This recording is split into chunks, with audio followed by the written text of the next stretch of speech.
Book 2, The Green Vapors, by H.G. Wells. Narrated by Brian Godwin.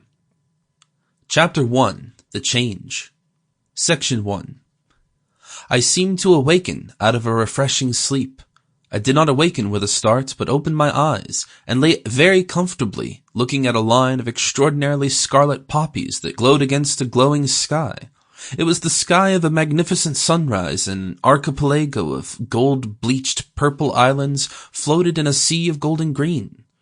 The poppies, too, swan-necked buds, blazing corollas, translucent stout-seed vessels, stoutly upheld, had a luminous quality, seemed wrought only from some more solid kind of light.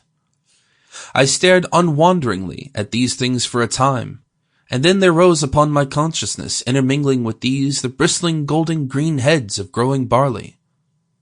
A remote faint question, where I might be, drifted and vanished again in my mind. Everything was very still. Everything was as still as death. I felt very light, full of the sense of physical well-being.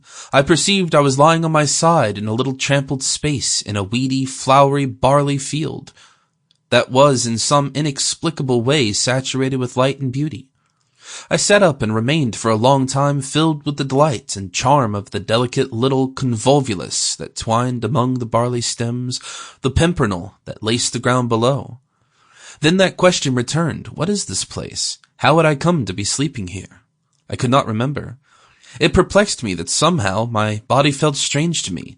It was unfamiliar, I could not tell how, and the barley and the beautiful weeds and the slowly developing glory of the dawn behind, all those things partook of the same unfamiliarity. I felt as though I was a thing in some very luminous painted window, as though this dawn broke through me. I felt I was part of some exquisite picture painted in light and joy. A faint breeze bent and rustled the barley heads and jogged my mind forward. Who was I? That was a good way of beginning. I held up my left hand and arm before me, a grubby hand, a frayed cuff, but with a quality of painted unreality, transfigured as a beggar might have been by Botticelli. I looked for a time steadfastly at a beautiful pearl sleeve link. I remembered Willie Ledford, who had owned that arm and hand as though he had been someone else. Of course, my history, its rough outline rather than the immediate past, began to shape itself in my memory, very small, very bright and inaccessible, like a thing watched through a microscope. Clayton and Swathing Leah returned to my mind, the slums in darkness, Duraresque, minute, and in their rich, dark colors pleasing.